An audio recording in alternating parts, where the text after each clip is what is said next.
Kamalvir, good evening. Good evening. जय भीम, नमो बुद्धाय. जय भीम, नमो बुद्धाय. आजच्या या धम्म प्रवचन वर्षावास सिरीज मध्ये तुमचं स्वागत आहे. आणि काल आपण दुःख, तृष्णा, दुःखाचं कारण ही तृष्णा आहे, तुम्ही सविस्तर समजून सांगितलं. आज आपण त्या पुढे जाणार आहोत. तर मी तुम्हाला सर्वांच्या वतीने विनंती करतो की तुम्ही तुमची धम्मदेशना सुरू करा. पुढे म्हणजे निर्वाणाच्या मार्गावर, हो. निर्वाणाच्या दिशेने. बरं, ठीक आहे. म्हणजे तुम्ही आता एकदम तिसरं तिसरं सत्य घेताय तुम्ही आता एकदम ना. येस.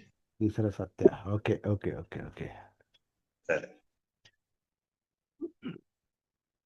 तर सगळ्यांना जय भीम, नमो बुद्धाय. सगळ्यांचं पुन्हा एकदा स्वागत या ठिकाणी, विवेकच्या वतीनं आणि माझं व्यक्तिगत पण. तर कल्याण मित्र बंधूंनो आणि भगिनींनो, आज एकदम ॲडव्हान्स विषय पुढे ठेवलाय, जो खरं म्हणजे अखेरचा विषय आहे. अखेरचा विषय आहे निर्वाण.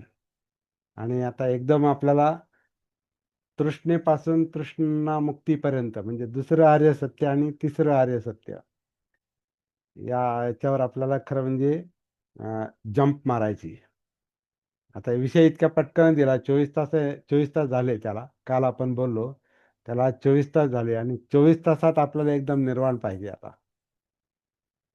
मिळेल का नाही सांगू शकत नाही मी, परंतु आपल्याला विषय तर घ्यायचा आहे तो, कारण विषय दिलाय.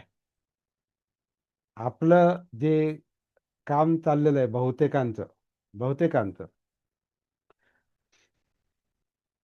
1956 पासून, 1956 पासून आपलं जे काम चाललेलं आहे, ह्या ज्या काही 2-3 पिढ्या झाल्या आता, ते असंच चाललेलं आहे.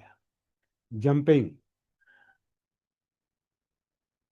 बुद्धांचा शोध हा काही जंप नाही.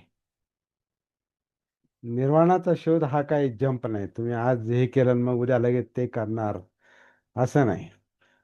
स्वतः सिद्धार्थ गौतमांनी बुद्ध होण्याच्या अगोदर सिरियसली या विषयाचा या विषयाचा म्हणजे निर्वाणाचा, म्हणजे दुःखमुक्तीचा, कारण दुःख ही जीवनाची समस्या आहे, ते सत्य आहे.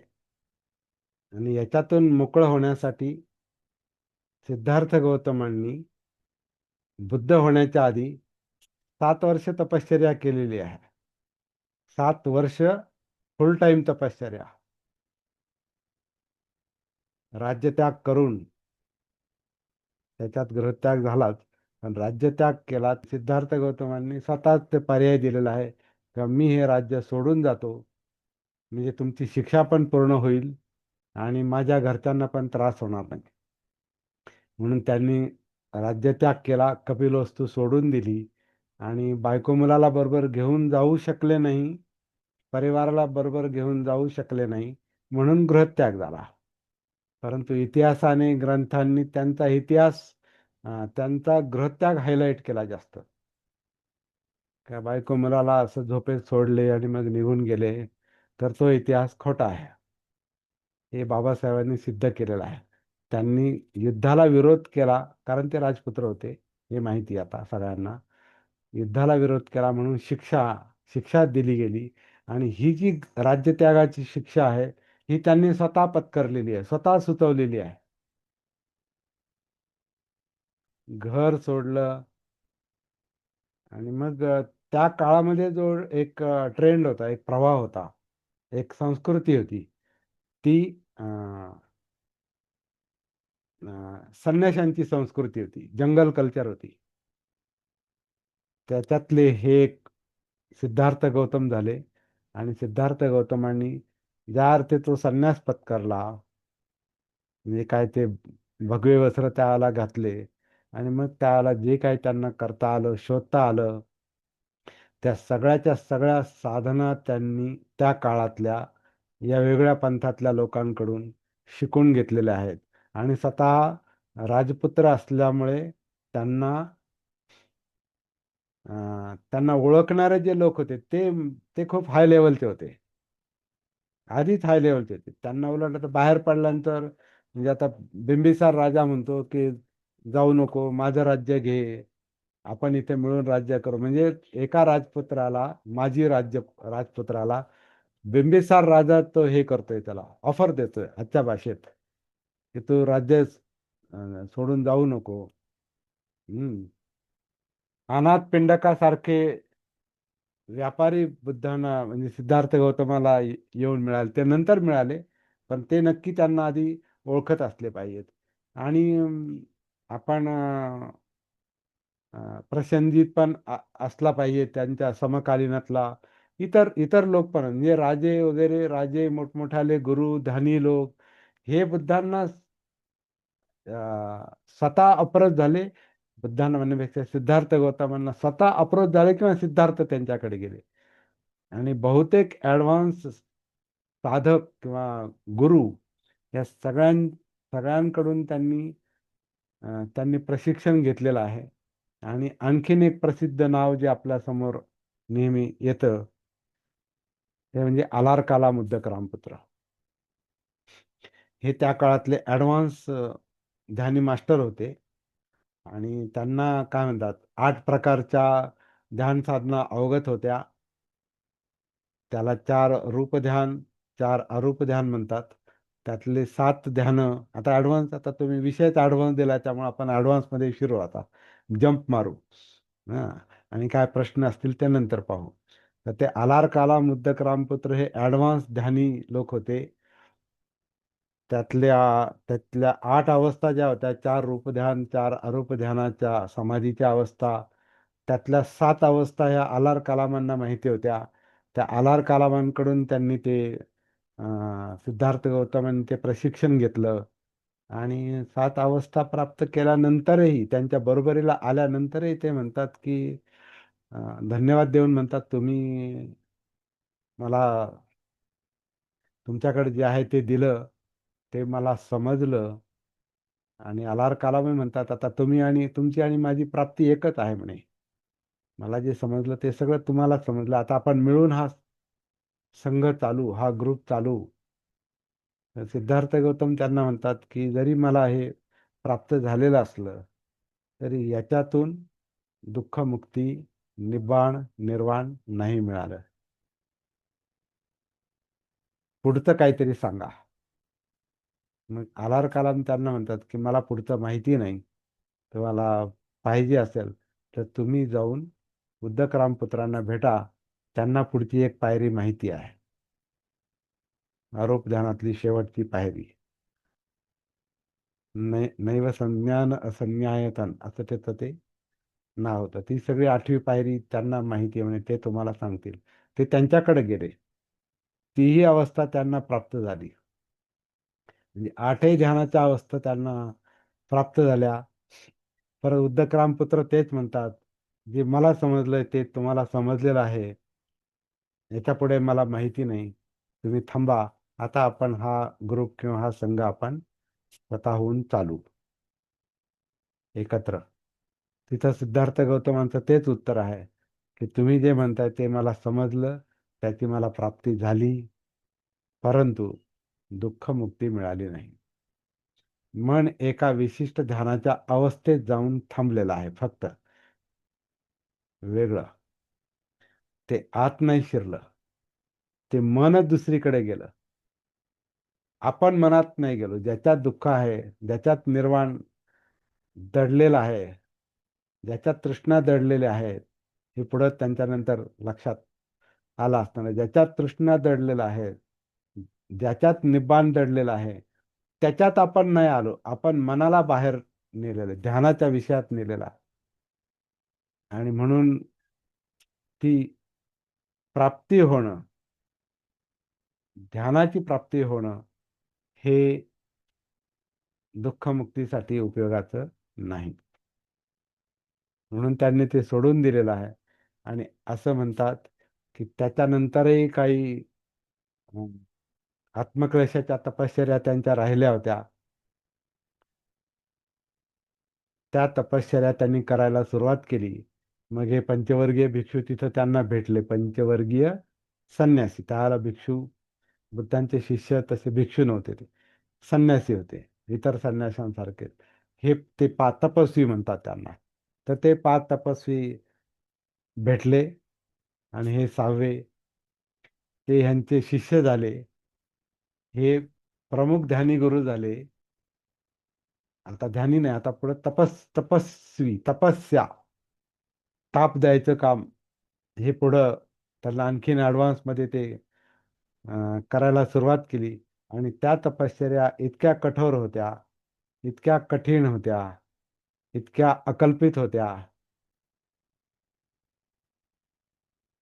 त्याच्याविषयी आपल्याला आपण थोडंसं बोललेलो आहे ते, की त्या अगदी एक दाणा किंवा पाणी नाही प्यायचं, उन्हात कडक उन्हात बसायचं, कडक थंडी, उत्तर भारतातली थंडी आपल्याला माहिती आहे. जंगलामध्ये जिथं दम कोंडेल अशा ठिकाणी जाऊन बसायचं आणि त्रास द्यायचा, स्वतःला ताप द्यायचा.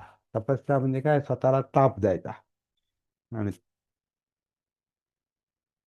त्यांनी इतका टोकाचा ताप दिला स्वतःला का शेवटी मूर्छित होऊन पडले, चक्कर येऊन पडले. सुजाताचं अन्न, कॉन्शियस होणं, शुद्धीवर येणं, आणि मग चिंतनाला सुरुवात. तिथे एक गोष्ट घडली, ते म्हणजे त्यांना सगळ्या आधी केलेल्या सगळ्या प्रयत्नांचं आणि पूर्व आयुष्याचं, तिथून आधीचं जे काही 35 वर्षाचं आधीचं आयुष्य किंवा 34 वर्षाचं धरू, कारण 35व्या वर्षी त्यांना प्राप्ती झाली. आधीचं जे काही 34 वर्षाचं आयुष्यक्रम आहे, त्याच्यावर त्यांनी विचार केला असेल, आपण काय काय केलं, काय काय घडलं,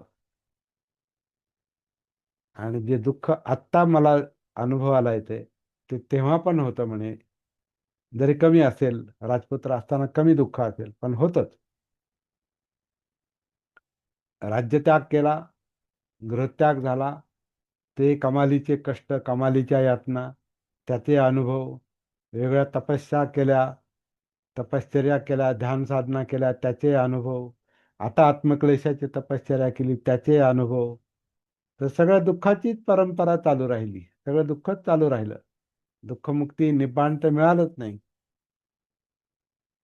मग कुठे आहे दुःखमुक्ती? तर मग त्यांना तिथं जे काही लक्षात आलेलं आहे, ते सम्मा संबुद्ध या शब्दात आहे दडलेलं, माझं मत आहे. सम्मा संबुद्ध म्हणजे संपूर्ण जागृत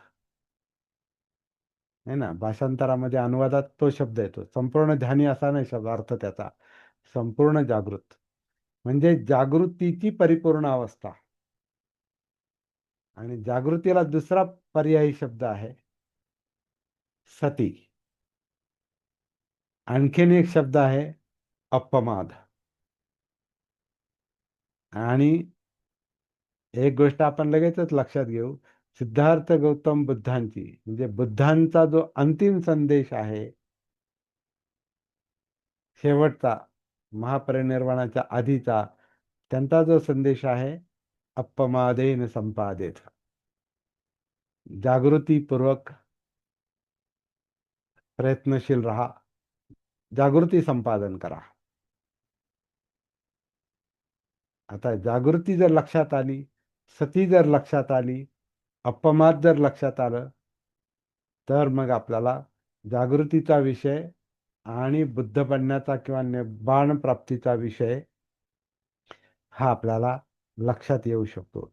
परंतु इथं आपण जंप मारू शकत नाही. लॉजिकली मारू शकतो, तर्क करू शकतो. जसं आता हे तर्काची, आता आपण तर्काची भाषा बोलतोय.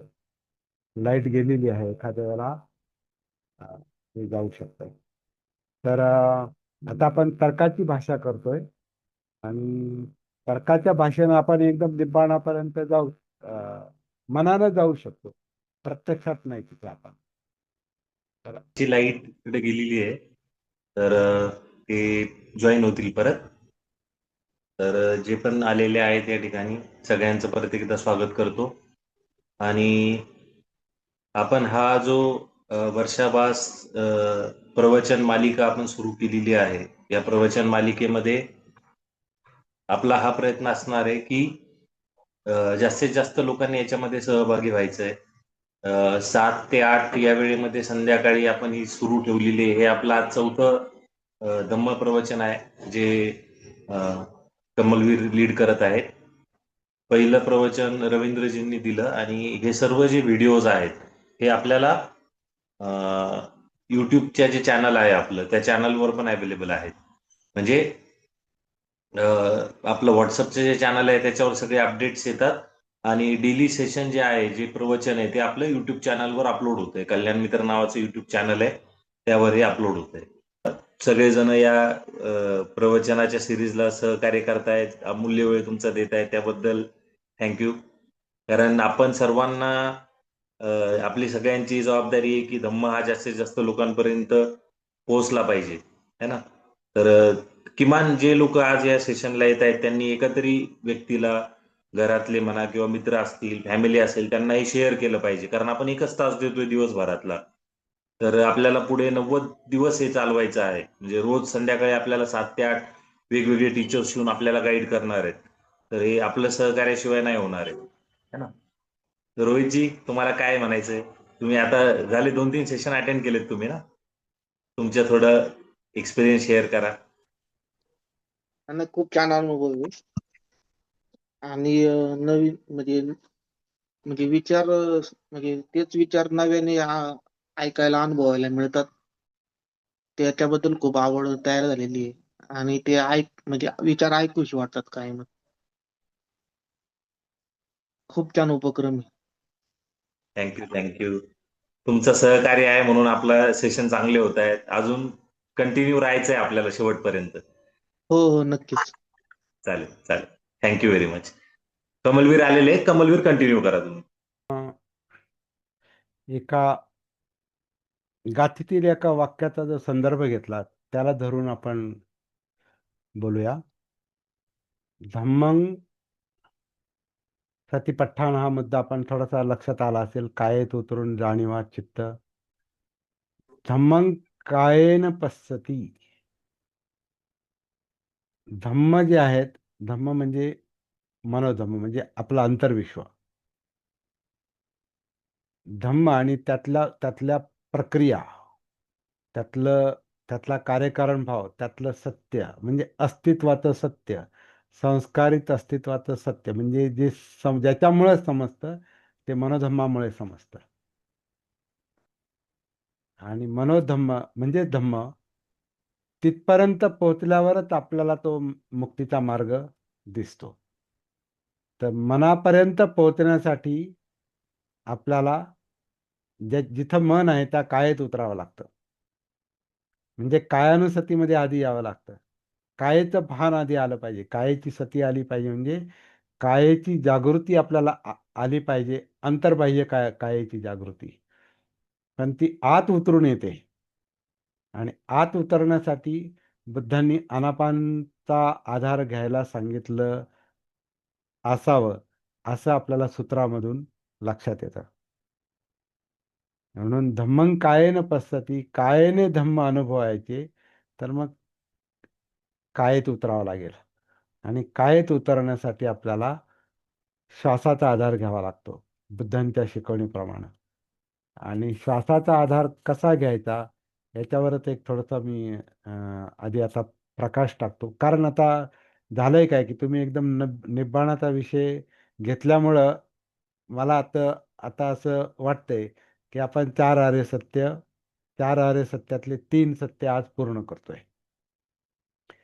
आणि नंतर तुमच्या नियोजनानुसार, प्रोग्रामनुसार आपण अष्टांग मार्गामध्ये उद्या उद्या किंवा मंगळवारी जंप मारणार आहोत.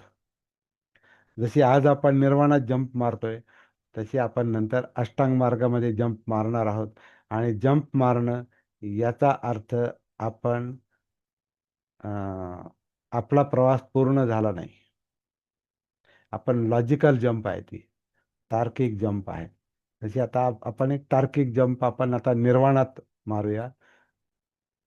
कायेत उतरायचं तर ते आनापानच्या आधारे उतरायचं, म्हणजे श्वासाच्या आधारे उतरायचं, असं असं सूत्र आपल्याला सांगतं, है ना.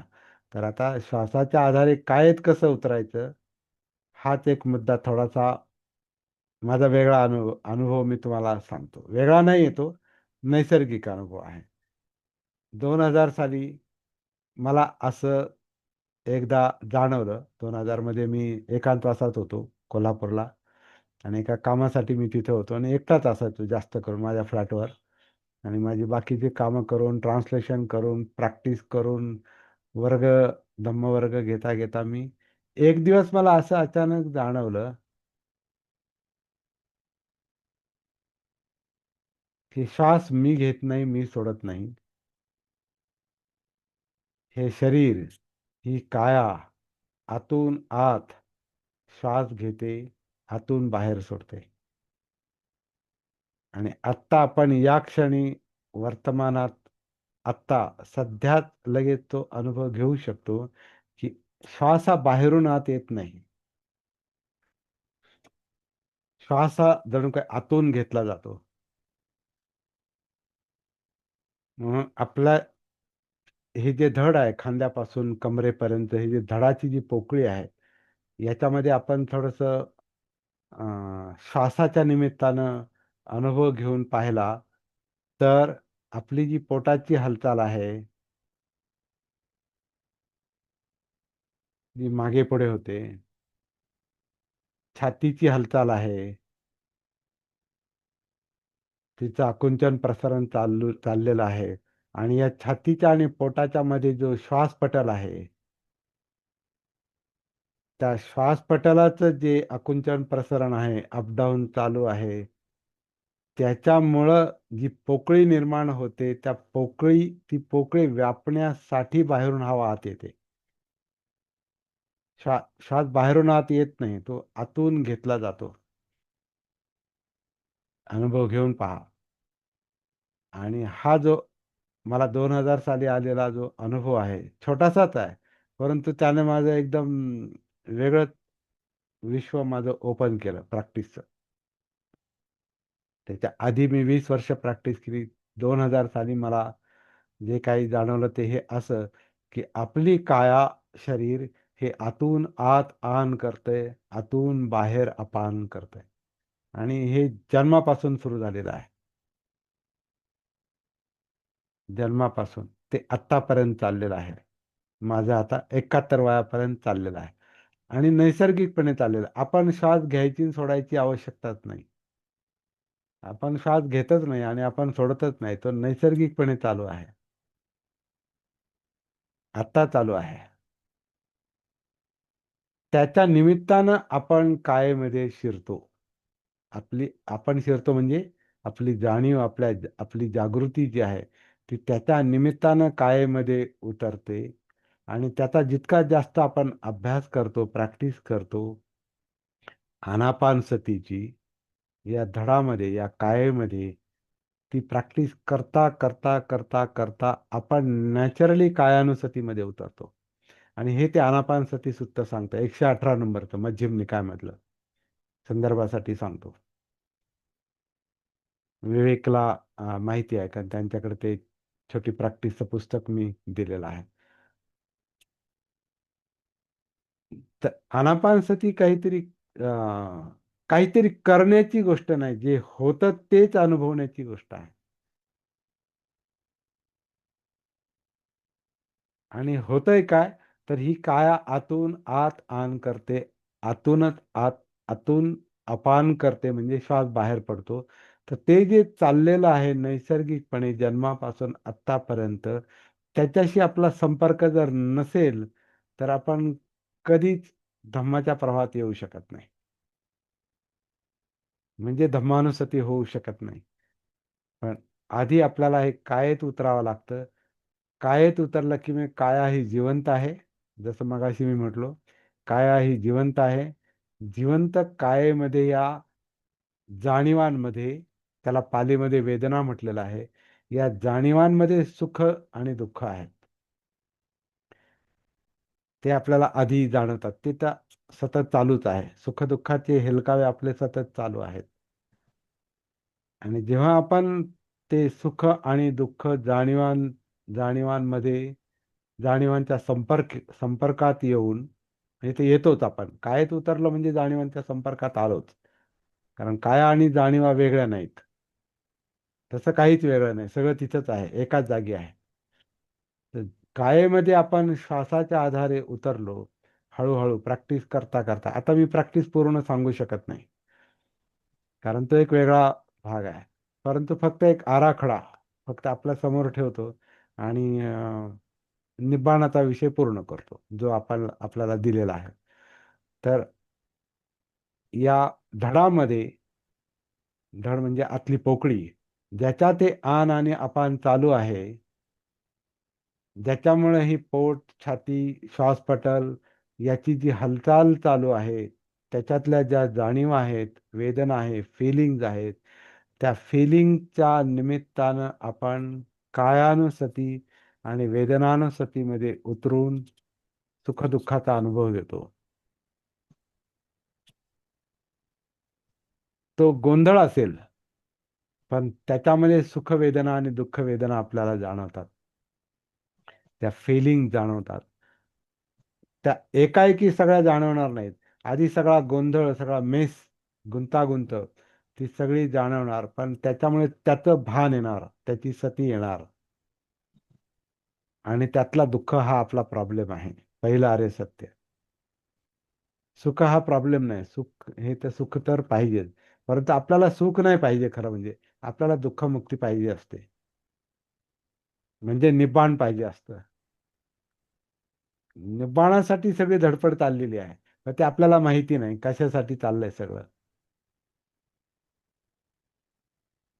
तर ह्या निमित्तानं त्या गोष्टी आपल्याला हळूहळू क्लिअर होत जातात, की आपली जगण्यातली धडपड ही निर्वाणासाठीच आहे, निब्बाणासाठीच आहे, दुःखमुक्तीसाठीच आहे. पण ते शब्दही आपल्याला माहिती नसतात आणि ती आपली साधना पण तशी चाललेली नसते. तर निब्बाणाकडे जायचं असेल, दुःखमुक्तीकडे जायचं असेल, तर आधी दुःखाशी संपर्क आला पाहिजे.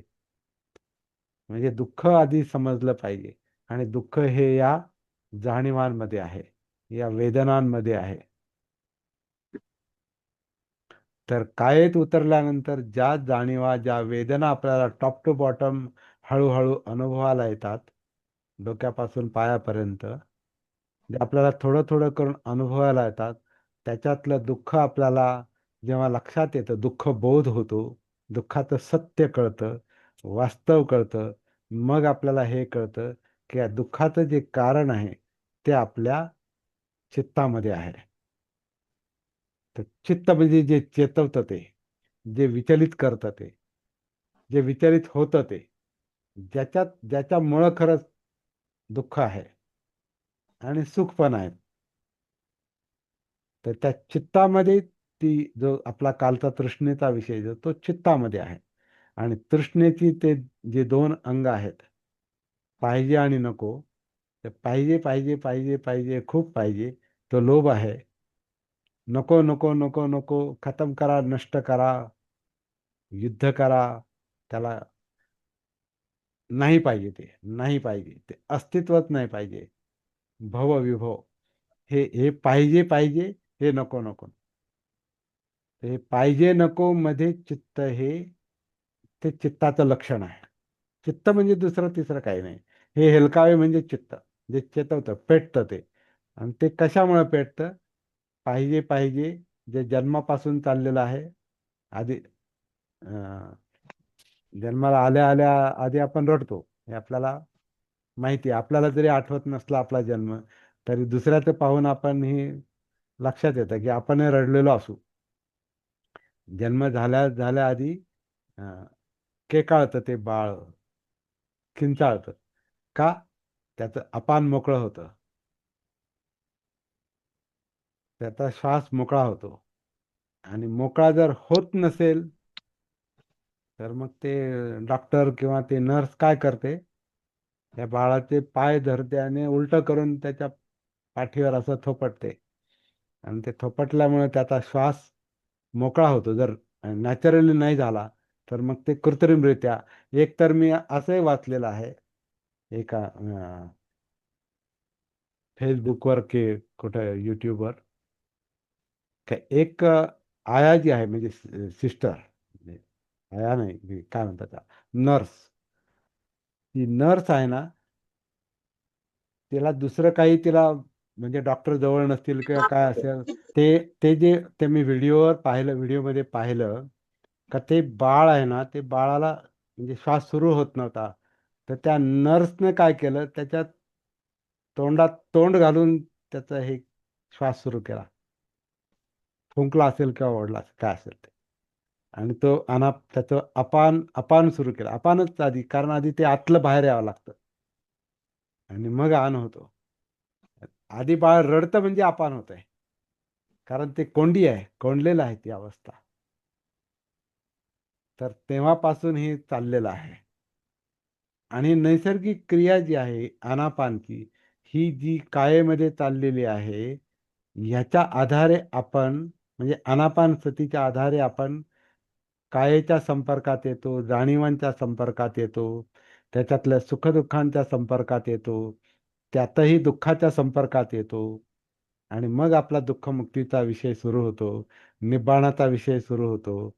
आणि मग त्याचं कारण आपल्याला चित्तामध्ये म्हणजे इमोशन्समध्ये सापडतं. आणि इमोशन म्हणजे लोभद्वेष आहेत, तृष्णा आहेत. आणि त्या तृष्णेच्या संपर्कात आल्यानंतर, त्याचं भान, त्याची सती आल्यानंतर म्हणजे चित्तानुसती आल्यानंतर आपल्याला हे कळायला सुरुवात होते की ह्याच्यामुळे दुःख आहे. जे आपल्याला भवचक्रातल्या 12 कड्या, तोही आपल्याला अभ्यासाचा विषय घेता येऊ शकतो. त्याच्यामध्ये तृष्णेनंतर अं, जे उपादान गोळा करणं चाललेलं असतं, संग्रह, आणि मग ते उपादान, आणि उपादानमुळं आपण बनतो, अस्तित्व तयार होतं, भव बनतं. आणि भवमुळे काय होतं, काहीतरी बनतं. आणि बनल्यामुळं म्हणजे आकार, हे रूप काया, हे आकार जो निर्माण होतो, त्याच्यामुळे जन्म आहे. कारण आकार हा वाढता आकार आहे. आकार हा ज्याला आपण वय म्हणतो, हे गर्भधारणेपासून जन्म होईपर्यंत गर्भता गर्भाशयामध्ये आकार वाढतोय, म्हणजे ते भव वाढतंय. आणि ते एका मर्यादेपर्यंत आलं की जन्म हा अटळ आहे. जन्म हा अटळ आहे. आणि जन्म झाला की जे जे बाळ आधी आईच्या गर्भाशयात आईवर पोसत होतं, त्याचा संपर्क तुटतो. नाळ तोडतात, नाळ तुटते, बाहेर आल्यावर नाळ कापली जाते. आता काय, आता जिवंत राहण्यासाठी त्याची पुढची नैसर्गिक क्रिया जी सुरू होते, ती आनापानची असते. आता बुद्धांना हा फार इंटरेस्टिंग विषय लक्षात आलेला आहे की जीवनाचं जर भान यायचं असेल आणि दुःखाचा प्रश्न सोडवायचा असेल, तर या आनापानच्या आधारे कायेमध्ये उतरा, बाहेर नाही, कायेत. कारण ते कायेतच चाललेलं आहे. म्हणून आनापान सती ही कायेत आहे. आनापान सती ही कायानुसतीसाठी आहे, बाहेर फिरण्यासाठी नाही, कायेमध्ये उतरण्यासाठी. आणि काया ही जिवंत आहे, म्हणजे त्याच्यात जाणीवा आहेत, वेदना आहेत, फिलिंग्ज आहेत, त्याच्या सुखदुःख आहेत. दुःख हा प्रॉब्लेम आहे, तो आपल्याला सोडवायचा आहे. म्हणजे दुःखमुक्ती पाहिजे, म्हणजे निब्बाण पाहिजे. मग आपोआपच आपला पुढचा प्रश्न येतो का आता याचं कारण काय दुःखाचं. आणि मग ते आपल्याला तृष्णेमध्ये सापडतं, बुद्धांच्या शिकवणीनुसार. आपल्याला सापडतं असं नाही, बुद्धांनी जे सांगितलं ते असं आहे की दुःखाचं कारण जे आहे ते म्हणजे दुःख समुदय जो होतो तो तृष्णेमुळे होतो. तृष्णा म्हणजे चित्त आहे. आणि ही तृष्णा म्हणजे त्याचे दोन अंग आहे. अट्रॅक्शन रिपल्शन म्हणतो आपण त्याला. असं आहे आपण आधुनिक भाषेमध्ये. अट्रॅक्शन म्हणजे पाहिजे पाहिजे पाहिजे, लोभ. आणि नको नको नको, रिपल्शन म्हणजे द्वेष, हटवा. पण दोन्हीतही तृष्णा आहे, कारण हटवण्यावर पण ध्यान असतंय मनाचं, आणि प्राप्त करण्यावर पण ध्यान असतंय. दोन्हीकडे ते पूल्स, ते ओढाताण चालू आहे. आणि ते दुःखाचं कारण आहे. त्याच्यात यश मिळालं तर सुख मिळतं, लोभाचा विषय प्राप्त झाला तर सुख मिळतं, लोभाच्या विषय प्राप्त झाला नाही तर दुःख होतं. द्वेषाचा विषय जर त्याच्यात आपण यशस्वी झालं, म्हणजे जे नको आहे ते जर घडलं तर आपल्याला बरं वाटतं, की चला हा माणूस आपल्या समोर नको होता, ही वस्तू आपल्या समोर नको होती, ती बाजूला झाली, हा बरं झालं. म्हणजे ज्याचा द्वेष आहे तसंच घडलं तर आपल्याला सुख मिळतं, तसं नाही घडलं तर दुःख होतं. म्हणजे लोभ आणि द्वेष दोन्ही सुख दुःखाची कारण आहेत. म्हणजे तृष्णा आहे सुख दुःखाचं कारण आहे, त्यातल्या त्या दुःखाचं कारण आहे. कारण सुख टिकून राहत नाही, दुःख मात्र सत्य असल्यामुळे ते टिकूनच राहतं. कारण तृष्णेची तृप्ती कधीच पूर्ण होत नाही. तर हे चित्त, तर तृष्णेचं भान म्हणजे चित्तानुसती आहे. आता ह्याचं जे इंटरप्रिटेशन जे चाललेलं आहे, जे शब्द आपण बोलतो, हे कुठं चाललेलं आहे? मनोधम्मांमध्ये, मेंटल इव्हेंट, मेंटल प्रोसेस, त्याच्यामध्ये इंटरप्रिटेशन चाललंय म्हणून शब्द बाहेर येतात. पण ते मन चित्तामुळे विस्कळीत होतं, विचलित होतं, म्हणून आपण म्हणतो माझे विचार भटकतात, मन भटकतं. त्याचं कारण ती तृष्णा आहे, त्याचं कारण ते चित्त आहे. ते चित्त आपल्याला जाणवतं वेदनांमुळं, हे सगळं या कायेमध्ये आहे, म्हणून कायेमध्ये उतरावं लागतं. आणि मग धम्मं कायेन पश्यति, मनोधम्म हे कायेत उतरून कळतात. आणि मग ते सर्व सतीपठ्ठाण जे आहे, कायेतून वेदना, फिलिंग, वेदनेतून तृष्णा, आणि तृष्णेतून विचार प्रक्रिया, ब्रेन, ज्याला आपण ब्रेन म्हणतो. आता ब्रेन म्हणजे ब्रेनमधून पाठीच्या कण्यातून जे आपली नर्वस सिस्टम, जी मज्जासंस्था काम करते आणि संपूर्ण शरीरभर ज्या नसा पसरलेल्या आहेत टॉप टू बॉटम, ती नर्वस सिस्टम आहे. त्याच्यामध्ये हे मनोधम्मांचं आपल्याला त्याचा ते कळतं आपल्याला, विशेषतः ब्रेनमध्ये. आता ते कसं कळतं, काय कळतं, ती इलेक्ट्रोकेमिकल प्रोसेस आहे. ती आपल्याला माहिती नाही, आपल्यातलीच आहे पण आपल्याला माहिती नाही. परंतु सायन्सच्या आधारे जर पाहिलं तर आपला ब्रेन म्हणजे इलेक्ट्रोकेमिकल प्रोसेस आहे. इलेक्ट्रिसिटी, करंट आहे त्याच्यामध्ये. आपले विचार म्हणजे करंट्स आहेत, त्याच्यामध्ये केमिकल रिॲक्शन पण आहे. म्हणून केमिकल रिॲक्शनमुळं आपल्या विचार आणि चित्तामुळे जे डिस्टर्बन्स असतो, त्याच्यामुळे वेगवेगळ्या ग्रंथी स्रावतात, ते रक्तामध्ये मिसळतात, आणि त्याच्यातून आपल्यामध्ये फिजिकल डिस्टर्बन्स निर्माण होतो, आजारी पडतो आपण. म्हणजे आता मेडिकल सायन्स पण सांगतात 99% आपले आजार जे आहेत हे आपल्या चित्तावर म्हणजे मनावर आधारित आहे. हे याचं ह्याचं अवलोकन, ह्याचा बोध जर आपण सती जागृतीच्या आधारे करून घेतला तर त्याचा परिणाम दुःखमुक्ती आहे, निब्बाण आहे. असा हा विषय आहे. परंतु आता धम्मचक्र प्रवर्तनाच्या निमित्तानं तो विषय ॲडव्हान्स साधकांना, म्हणजे पंचवर्गीयांना, बुद्धांनी ज्या भाषेत समजावून सांगितला, ती त्यावेळी ती भाषा ही अष्टांग मार्गाची भाषा आहे. आता इथे निब्बाण म्हणजे समाधी आहे, अष्टांग मार्गाचा 8वं अंग. ते आपण आता एक आराखडा घेऊ. अष्टांग म्हणजे समाधी आहे. समाधी पाहिजे असेल म्हणजे दुःखमुक्ती पाहिजे असेल, निब्बाण पाहिजे असेल तर अस्तित्वाची सती आली पाहिजे. म्हणून निब्बाणाच्या आधी सती आहे, आणि सती म्हणजे सतीपठ्ठाण आहे. आणि त्याच्यासाठी आपला व्यायाम चालला पाहिजे, म्हणजे प्रयत्न चालू पाहिजेत. आणि ते प्रयत्न कसे चालू पाहिजेत त्याच्यावर आपण आधी चर्चा केली. ते प्रयत्न व्यवस्थित करता यावेत, सम्यक व्यायाम व्यवस्थित व्हावा, म्हणून आपली लाईफस्टाईल व्यवस्थित असली पाहिजे. सम्यक आजीविका, सम्यक आजीविका म्हणजे उपजीविका नव्हे, पैसे मिळवायचा मार्ग म्हणजे आजीविका नव्हे. बाबासाहेबांनी त्याला लाईफस्टाईल म्हटलेलं आहे. आपली जीवनशैली आधी व्यवस्थित केली पाहिजे. म्हणजे आपण सकाळी उठल्यानंतर परत सकाळी उठेपर्यंत आपले 24 तास कसे जातात, काय करतो आपण, याचं भान पाहिजे, याची सती पाहिजे.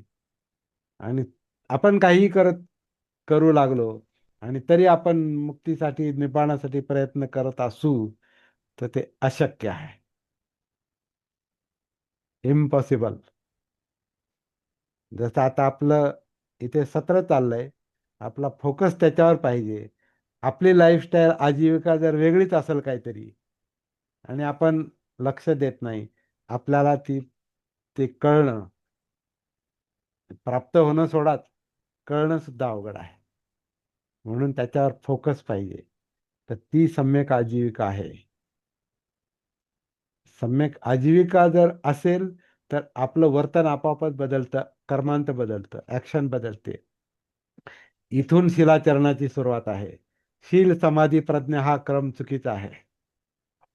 आधी सती पाहिजे, आधी भान पाहिजे, आधी कळालं पाहिजे, आधी समज आली पाहिजे, मग शिलाचरण सुरू होतं. शिलाचरण आधी होऊ शकत नाही. किती पठण करा आणि किती प्रतिज्ञा करा, इम्पॉसिबल आहे. आधी मला भान आलं, मी चुकतोय हे तर मला आधी कळायला पाहिजे, मग मी त्याच्यातून बाहेर पडू शकतो.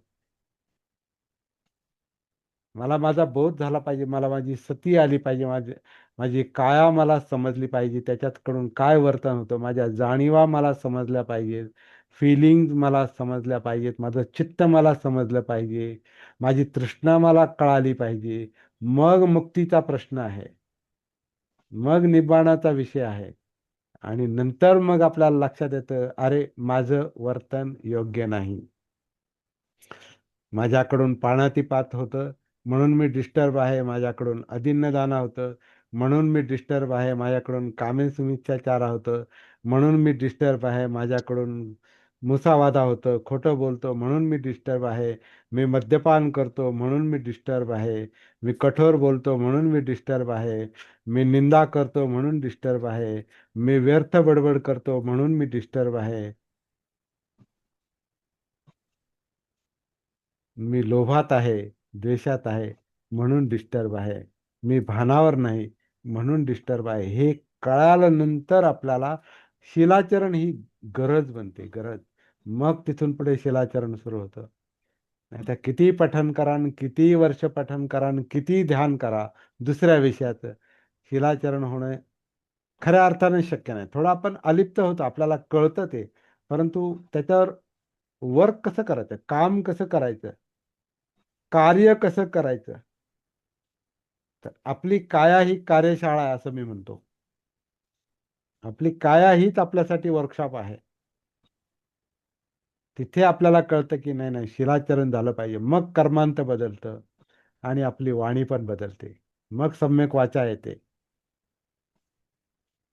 पण हे सगळं कळायला आपल्याला या जागृतीच्या आधारे सम्यक दृष्टी आली पाहिजे, मिळाली पाहिजे. सम्यक दृष्टी शेवटी येते, आधी नाही येऊ शकत, इम्पॉसिबल आहे. ते थेअरी आहे. बुद्धांनी थेअरी जरी आधी सांगितलेली असली तरी त्यांनी आधी प्रॅक्टिस केलेली आहे. सम्यक दृष्टी बुद्ध झाल्यानंतर आली.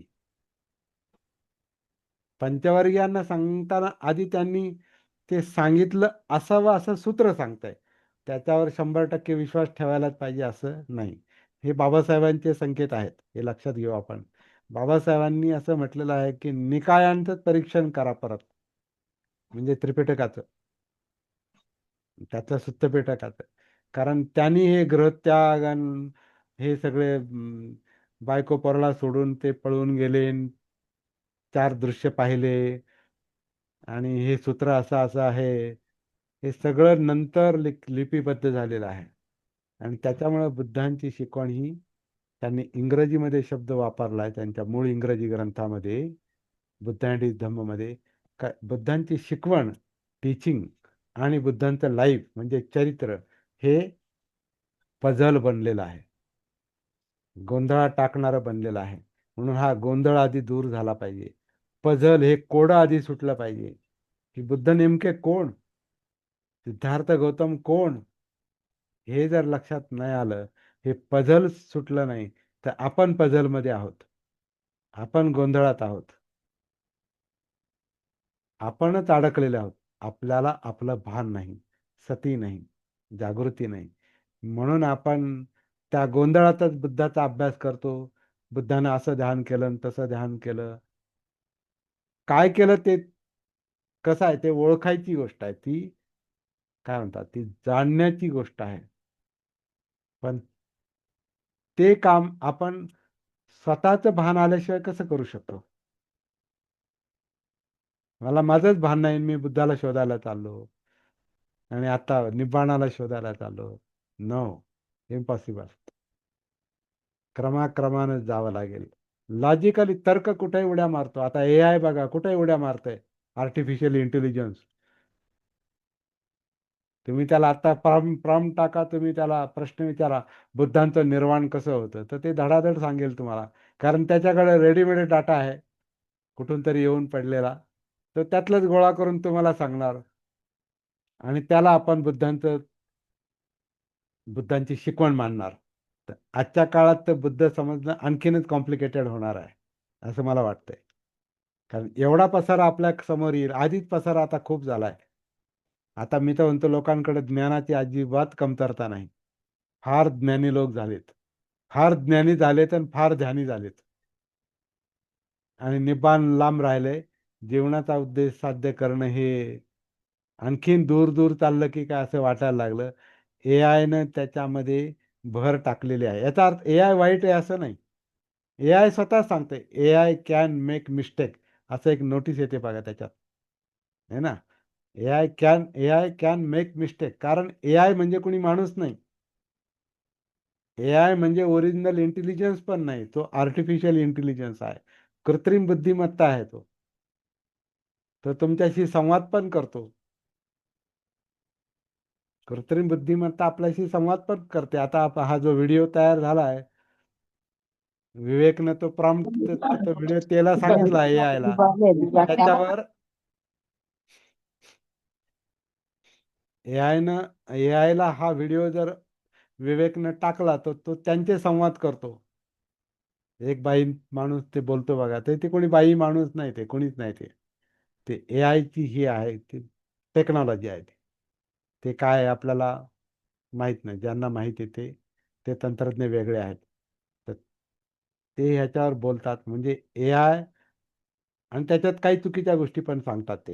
हे पण मी पाहिलेलं आहे. काही बरोबर सांगतात, काही खूप प्रेरणा देणारे मुद्दे असतात काही काही त्याच्यामध्ये. कारण शेवटी आपलंच उचलतात ते आणि सांगतात, आणि इतरत्र असलेला डाटा तो घेतात आणि सगळं कंपाईल करून ते आपल्यासमोर मांडतात. इंटरेस्टिंग आहे ते. काही प्रेरणादायक पण आहे, पण काही कन्फ्युजिंग पण आहे. तर महत्त्वाचा मुद्दा असा आहे, निब्बाण प्राप्ती पाहिजे असेल, अष्टांग मार्ग समजून घ्यायचा असेल, तर आपल्याला जागृतीची प्रॅक्टिस केली पाहिजे. हा एक मुद्दा मला आज निब्बाणाच्या निमित्तानं सांगायचा होता. निब्बाण म्हणजे दुःखमुक्ती आहे आणि ती प्रत्येकाला आवश्यक आहे.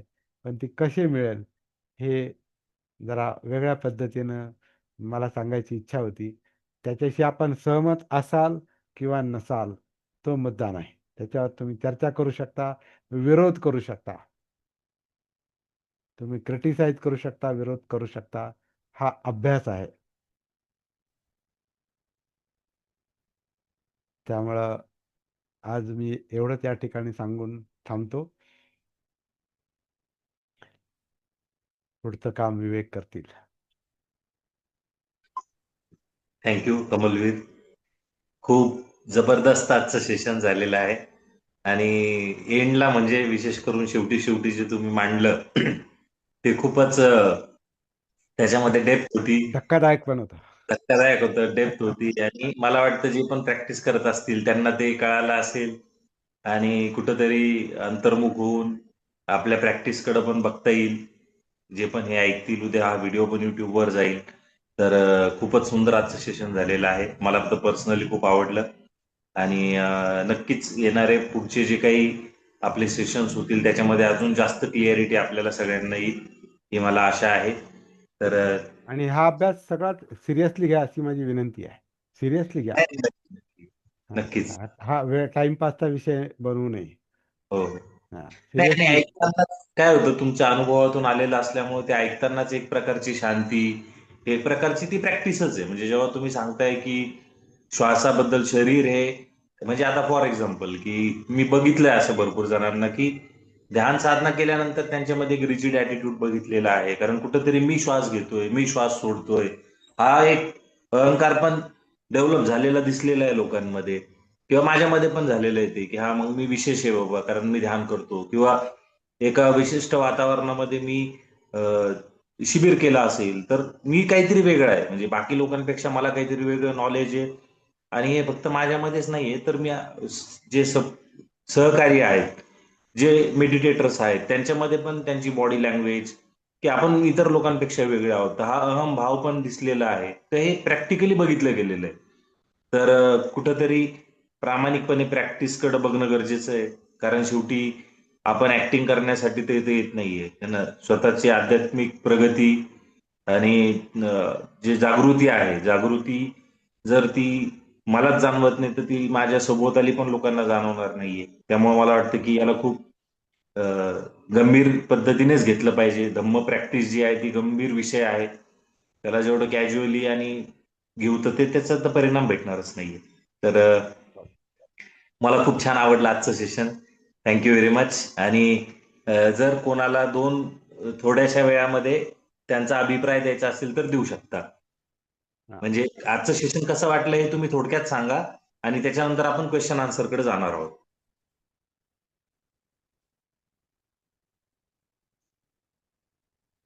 सगळ्यांना ध्यान प्राप्त झालेलं आहे.